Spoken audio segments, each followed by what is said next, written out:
Hey guys, I'm back because wonderful I have the day off.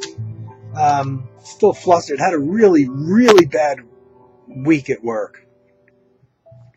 Shit happened, what can I tell you? And I'm not going to go into it. Someday I will, maybe. I don't know. I don't like to, it's the morning. I don't like doing videos in the day. I like doing them at night because of the vibe and the atmosphere. But being Sunday and being, a day off, I have to go to my sister's to do my laundry once again. That kills more than half a day. It's about a half hour away, 5-6 hours of laundry. So sometimes I try to go real early, but other times like today, I don't get there till the afternoon. So my life sucks. What can I tell you? I've really another unprepared video from me, but I had to do a couple things. One is, I did that 5 or 6 minute video. Now I don't know if I talked about it. I did a video that ended up being 50 minutes last Tuesday, which crashed, and I lost the video. And then I did a 5-minute video or 6 minutes or whatever it was. And I don't know if I talked about Chris Cole sending me a recommendation that he had found that there was a vinyl copy of an album by a guy totally unknown to me named Bob Siebert. Turns out to be from New Jersey and lives just a few towns from me. That there was an album that he must be aware of, called 6 Lyric Pieces for Jazz Trio, which is a piano, bass, and drums trio. An album, I believe, from around 1981. He saw a single vinyl copy available for about $15 plus shipping. I think it was on Discogs. And he said, pick this up, you'll love it. Well, my finances being the way they are, with shipping it would have been way over $20. More than I can afford. But I did digging around, and luckily, even better, now I'm not a vinyl, I prefer to have my stuff on CD. Dug around and found out that the album, I think I did talk about this because Carm ended up picking up the same album, that this album, 6 Lyric Pieces for Jazz Trio, was actually, and still is available, was reissued on CD under a different title called New Day. And which combines the full album. I believe the full album. It's got 6 pieces on it, but it only runs 30 minutes. So I don't know if he edited any of the tracks or whether the original album was short to start with. And adds 9 additional tracks of solo piano. Now the thing that I don't know how Chris called this, because it's not like ECM jazz, which I love. It's not like bebop mainstream jazz, which a lot of I love. And it's not fusion. It's modern jazz. These are originals that he plays, Bob Siebert. So I don't know how Chris knew I would like this album, because I can't throw it into one of my categories, Ethereal jazz, not really. But it seems to be it's listed as being an upright bass. Sometimes it sounds like electric bass at times. Other times he's bowing the bass, so it's obviously an acoustic bass. Drums, and the thing that I really dig about this is all electric piano. My feeling is, I think the reason, and this was like an independent release, I think the reason that it was recorded on electric piano was simply because Bob Siebert probably didn't have access to an acoustic piano. That's my guess, because there's no other electric keyboards on here. But it's all electric piano, which I love, but even better, because I gotta admit, I'm kind of burnt out from the Rhodes electric piano, because I was around in the 70s when everybody was using them, especially jazz musicians. And even though there's some great titles, I think it was a Rhodes that even Bill Evans used on his recordings where he plays some electric piano. But I got so burnt out on that sound. And there's so many other companies that made electric pianos that had a completely different sound.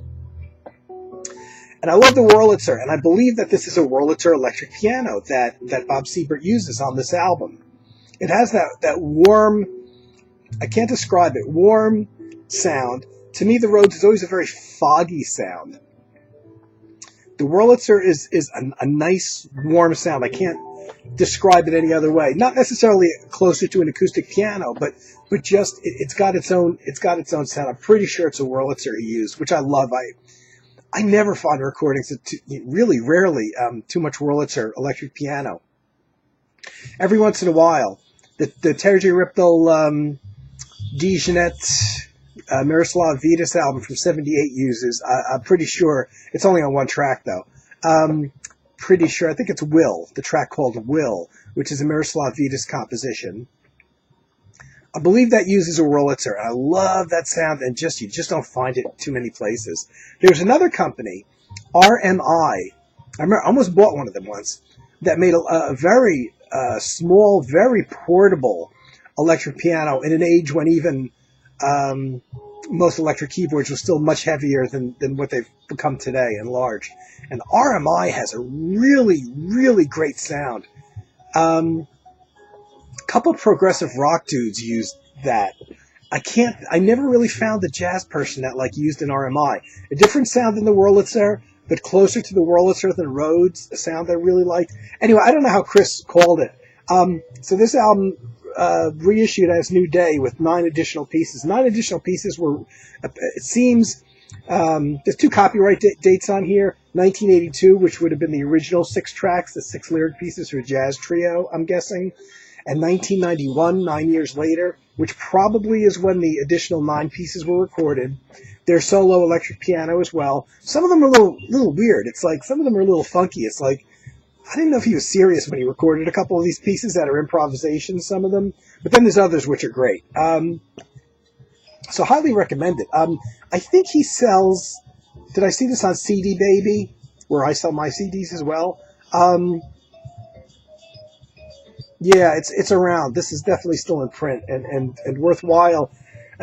It's original, not fusion, not mainstream, not the ECM kind of jazz either, but really, really good original stuff that he wrote all his stuff himself, and he lives a few towns away from me. And I don't know, this might be a repeat, because I think I don't know to what extent I talked about it. I know Colin picked up a copy of it and had the same thoughts as me. I'm not 100% sure it was recorded in a professional studio. I think this whole project might have been a self-financed thing. So, Carm said, I would probably like to remix it. And I kind of had the same thought. I said, I think I could mix it a little better. But, listening to it, there's nothing wrong with the sound. It's clean, it's clear. My other reason for doing this video today, I don't like doing videos during the daytime. I kind of feel I'm rushed today because I got to go out and do stuff. I wanted to do the video before I left to go do things because I'm going to be gone for like 8 hours or so. I'll have my laptop with me though. But I wanted to get this out there, and I might amend it. I might end up recording more tonight, or I'm supposed to have another day off during this week. If it happens, that'll be major news. I was scheduled to have off a day this past week, Friday. I was supposed to be off Friday. And at the last minute, they sent me, instead of working out of the local office and going out from the local office and working in the local towns here to where I live, they said, so-and-so needs help out almost 50 miles away. So I had to drive dude, I wouldn't drive 50 miles for a job that I loved. That's too far. I had to end up driving to another office 50 miles to go work for practically no pay. And then drive back home, I don't know, 5:30, 6 o'clock, right at rush hour. I didn't get home till after 7 o'clock. However, I got VCLT, and I just want to thank Colin. Colin, I'm working on it, buddy. I got a CD going out to you. It's pressed. At least the CD is made. Colin sent me a bunch of stuff, and it's like his radio show. It's weird. It's all over the place. And some of it, I'm like, I couldn't figure out why he sent it to me, Here's one of the ones that I couldn't figure out why he sent to me. China Crisis. This is a band I only heard of. I kind of put it down as an 80s British pop band, kind of. I never heard them. But I did. I loaded it into my computer, and I listened. And a couple songs were like, well, this is kind of what I expect. Kind of like a smooth pop vocal music, kind of commercial tunes from the 80s. It's basically a duo. I read up a little bit on them to get familiar with them. Basically a duo of a keyboardist and singer and guitarist singer. and I guess they use additional musicians as well. And, at first I was like, well, it's kind of like an 80s pop thing. But there's a couple tracks that my people that watch the VC would like, I think. There's a couple tracks where I'm kind of tuning out the vocals. Nothing wrong with them, but, I'm more of an instrumental guy. And I'm listening to the instrumental track, and I'm like, this is really cool. Almost like a smooth jazz track. Then there's one track on here called Diary of a Hollow Horse, which is an acoustic version, which is basically acoustic guitar and vocals. And the acoustic guitar is really good. There's really funky, unusual jazz chording going on here. And it's like, whoa, that's, I think, why Colin sent it to me. I was really surprised at some of this stuff, and oddly enough, it will get played again. I don't listen to much vocal music. And there's a few songs in there that, it's a lot of, mostly electric keyboards, electric guitars, and stuff like that. But there's some tracks that, the music in the tracks is fairly sophisticated, and I'm like, oh, wow, that's not bad. Definitely not at all what I expected. And just like Colin's just like Colin's Crash Pad show, it's all over the place. He sent me one. Oddly enough, this is World Lounge. Now, oddly enough, because I don't have a lot of stuff like this, I'm very, very interested in hearing this. It's a different artists compilation. It says the ultimate chill-out soundtrack for a global cocktail party. None of these artists have I heard of. They're from Germany, Italy, France, Japan, the Netherlands, Algeria. So it's kind of like a chill-out global, probably on the commercial side album. But because I don't have a lot of stuff like this, I was really, really interested in hearing this. And Colin sent me an email saying, oops, he realized that he had left the CD in his CD player, so he's going to mail it to me. So oddly enough, I'm really desiring to hear this because I don't listen to a lot of stuff like this. I'm not well versed in it. None of the artists' name mean anything to me. And I like the fact that it is, global, that it's samples of different guys doing this kind of thing from all over the world. Really, so I'm actually really interested in hearing it when he gets to send the CD. He sent me a couple things that I know real well. Genesis Foxtrot, one of their early albums from their prog era. I thought I had this on CD. I don't. I still have the original LP of this. I know this album really well. One of their classic albums. The recorded sound is rough and poor. It always was. I don't think they had a big recording budget at the time. They probably used very low budget studios. At the time, Genesis was nothing but a cult band at best. But I had this on vinyl, and I've listened to this hundreds of times. It's got Watcher of the Skies on it. Great Genesis song. This is from the Peter Gabriel era. Steve Hackett on guitar. Can Utility and the Coastliners, a song nobody talks about, which is one of my favorite Genesis songs. Horizons, which is a Steve Hackett solo kind of classical guitar thing. And Supper's Ready, which is like a 25-minute classic big-ass prog piece. Very famous, Some of probably Supper's Ready and Watcher of the Skies are probably two of their best known and best loved pieces from this era, I think. From the people that were into them before they became a pop band. And he sent me some stuff that kind of, it's like Colin's radio show.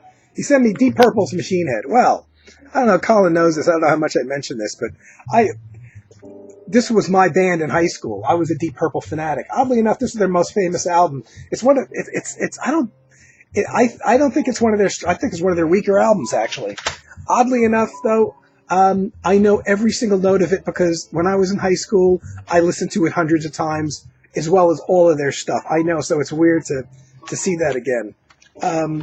Keeping in that mode, I don't know if I ever talked about, to what extent I talked about my brother-in-law, who is, in his early 60s, so he grew up in the Woodstock era. To him, I don't think he's into much music after 1972 or 73. So that's kind of like where his record collection kind of stops. Even by artists that he knows and likes.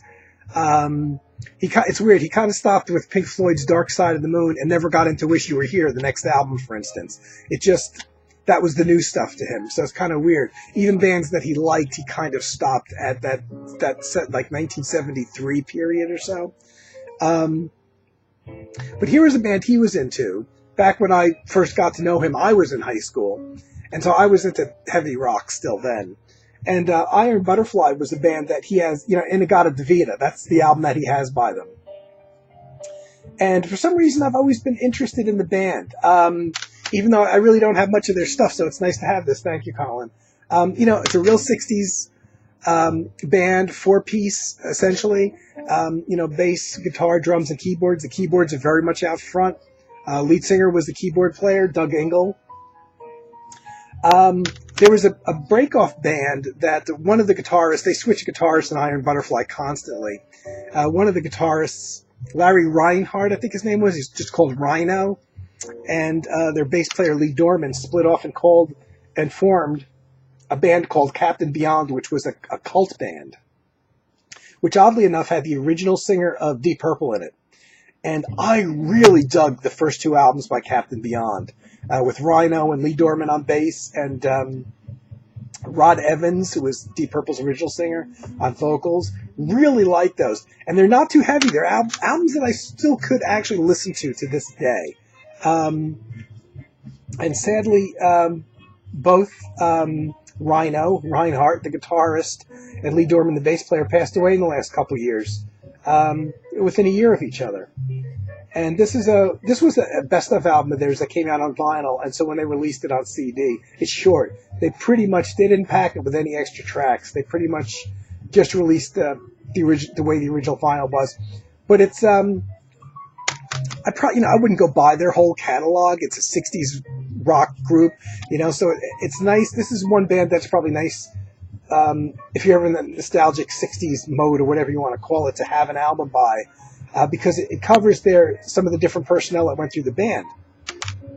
For the first 5 or 6 albums, they switched guitar players constantly, so there's a slight different flavor to their albums.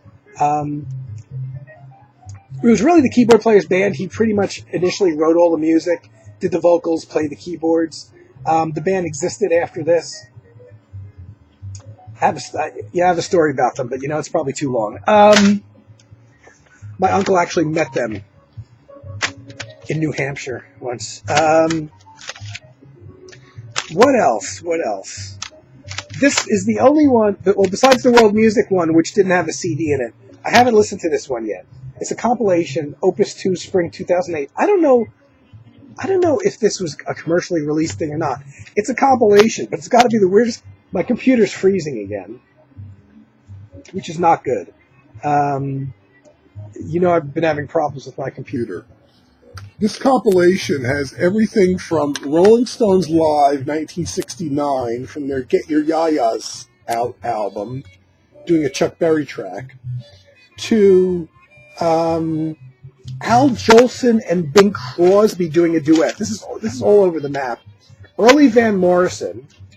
Oh no, later Van Morrison from the late 90s. Anita O'Day. This is all over the place. And here's this is the one that really stood out to me. Well, Bobby Darin. This is just a weird compilation. Bobby Darin and the Rolling Stones. Anita O'Day. B.B. King. Johnny Winters. The weird thing is this also, to me, the one thing that stood out, there's a Jimmy Durante song on here.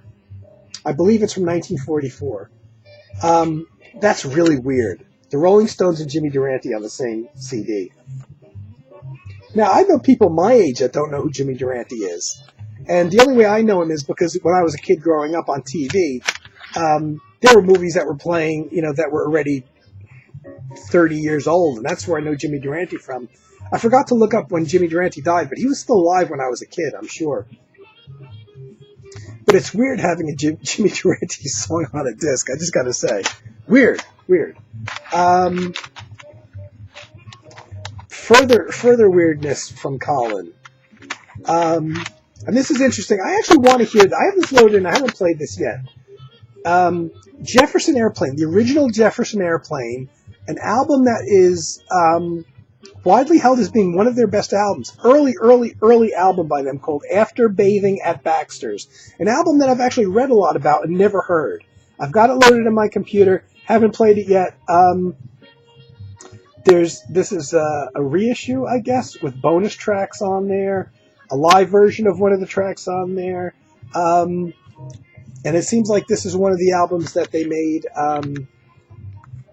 largely without a lot of commercial intent. They were a big band already, early in their career. And I forget what year this is from. It's got to be late 60s. Yeah, I'm not going to wind through the liner notes now. I'm actually real curious to hear this. I just haven't had the chance, and it will get played. It's considered one of their best albums. Now here's one. Well, I'm going to go through these fast. Charles Mingus, thanks for sending this to me. Now we're getting into the jazz stuff. Mingus Ahum, which I don't have. This is considered one of the classic jazz albums. Oddly enough, I don't have it. Oddly enough, I have very few Mingus things. I have a 2-vinyl set that has some of this material on it. It's a best of compilation. I haven't played that in years. And the Mingus CDs that I have are him on solo piano, actually, because they were so unusual things. I just wanted to hear them. So I'm really curious. I did give this a spin, just one so far. It's got some. This is one of Mingus's best albums. It was recorded in 1959, the year I was born. It's good. It's got "Goodbye Pork Pie" Hat on it, which is probably his best known tune. Got a couple. "Better Get It in Your Soul." There's a few tunes that I knew the themes of right away. I didn't know this particular recording of those songs, but yeah, a lot of horns. You can really tell a lot of arrangement. The horns is the featured thing. Fairly big band with a lot of horns, and the horns are playing the melodies and the harmonies and stuff like that. So you can really get a feel for that was Mingus's area of specialty. Classic album. I don't want to make this video too long. I've been talking about Bill Evans lately because I've been listening to a lot of Bill Evans. Most of the stuff I've been buying, and the kind of mode I was in was listening to his last 12 years of his life. He died in 1980, so about from 68, 69 to his death in 1980. I've been listening to a lot of those recordings. I have a very small handful of his earlier stuff. And Colin sent me several things that comprise his earlier stuff, which I didn't have, which are really nice to hear. Here's one called Moonbeams. This is a good trio album, made shortly after Scott LaFaro's death, his early bass player in his first trio, and recorded with Chuck Israels on bass and Paul Motion on drums. I believe this is the first album made after Scott LaFaro's death, full album anyway, as a trio, recorded in 1962. This is good trio stuff. Another one he sent me, which I really dig, one called Interplay. Another one I didn't have, I've read a lot about. This was unusual. This is probably the first time that Bill Evans, as a leader, recorded outside of a solo or trio context. He had an expanded band on this. This is another recording from 1962. Great band. Bill Evans' favorite drummer, Philly Joe Jones. Percy Heath on bass and modern jazz quartet. Jim Hall on guitar. And this is where it's unusual because it goes beyond the trio. And Freddie Hubbard on trumpet. This is a really good album. Freddie Hubbard on trumpet, Jim Hall on guitar. Obviously, we're not part of his regular trio band. Bill Evans recorded 2 duo albums with Jim Hall without a rhythm section.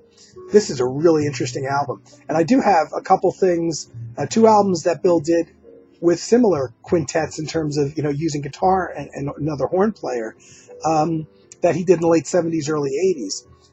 But this is the earliest I've ever heard him kind of expanding out into that quintet format as a leader anyway. 1962. Really, really, really good album. And another Verve compilation. I kind of riff on Verve because Verve puts out more compilations than they do original albums. Verve has put out so many compilation albums. I think somebody like a Bill Evans or Wes Montgomery, probably on Verve alone, has as many compilation albums as they had original albums come out on that label. But some of the compilations are really good. This is a really unusual one because it's Bill Evans' finest hour. I have a bunch of the Finest Hour compilations that Verve put out. They were all done in a series. So every artist that they had that was a big jazz artist had a Finest Hour album come out that were compilations. This one is interesting because it wouldn't be a good sampler for people new to Bill Evans. Actually, I don't know to what extent you can hear it, but I'm playing it in the background. There's not a whole lot of trio tracks on here, and it's what Bill's known for. Bill's known basically for his trio playing. But for me, it's a really interesting compilation because it focuses on other areas. It has a solo piano thing from one of those overdubbed albums he did. The name escapes me now. He did 3 albums called like Conversations with Myself and New Conversations with Myself, where he overdubbed multiple piano parts, but he played solo. So it's got a track on there. It's got a track with Stan Getz on it. And when I first heard it, the saxophone player was very much up front. It barely sounded like a Bill Evans album, so I had to look it up. I was unaware that Bill Evans and Stan Getz had done an album as mutual leaders together. And it samples, there's trio stuff on here, but it samples a lot of his other albums outside of that trio era. And so it wouldn't be really a good introduction to Bill because it's almost like exceptions to what most people know him for. But I love it. This would be a Bill Evans album when I felt like listening to Bill Evans. I'm not sure what I want to hear that I would put on because of the variety of stuff. So even though it's only 62 minutes long and they could have included more material, it's a really good album. He sent me an even dozen CDs. He sent me Joni Mitchell, Court and Spark, which is an album that I've read about. I'm interested in Joni Mitchell during her jazz era. She was one of the last people to work with Charles Mingus, oddly enough. She actually has an album called Mingus. She went from being a folkie to getting a heavy jazz influence in her music. And I think it was called Shadows and Light. I'm pretty sure that's the name of her live album that she came out with in 79 or 80 or so. And it's a really good live album with her entire backing band is jazz musicians. Jaco Pastorius played with her. And Court and Spark is one of the first albums from that era when she started getting a jazz influence. And I loaded it in the computer, didn't look at the song titles. Half of the songs I already knew. So this is basically Tom Scott's band. The saxophonist Tom Scott's backing band basically backs her on the album. But also Joe Sample on piano. Dave Crosby and Graham Nash do some backing vocals. Larry Carlton, Jose Feliciano, but most jazz guys actually. Wilton Felder, tons of. This is a fantastic album. Oddly enough, this was played a lot at FM radio back when I was first getting into FM radio, probably about 73, which is when I think the album came out. 73, 74, right around there. 73 was when the album was made, and the FM station that I listened to played a lot of music from this. Oddly enough, even though I was pretty much into heavy rock at the time, when these songs came on, I liked them. A song called Help Me, I Think I'm Falling in Love Again. Great tune. Great background. I like the vocal, but the background to the music is this really kind of very, very cool jazz thing going on in the background. Free Man in Paris, which was a very well-known song. Now, when this was played on the radio in 73, 74, I was into heavy rock, and yet when these tunes would come on, I liked them. I wouldn't admit it to anybody, but I'm like, hey, I really dug what was going on there, and it was, little did I know, like a window of things to come, because I wouldn't turn them off, I would listen to them and dig what was going on, especially listening to the background musicians. Didn't know anything about them, who they were, didn't know anything about jazz. This is a really fantastic album, Court and Spark, which is something that probably eventually I would have picked up on my own. Really good. Thanks, Colin. I got a CD going out to you, like I said, but it's slow going, but it's getting there. I don't know, I'm feeling kind of rushed because the longer I stay here, the later I'm going to get back home tonight from doing my laundry. And if I had enough money, I would just buy a new washer and dryer, but I don't have the kind of money that I need to get one. Okay, guys.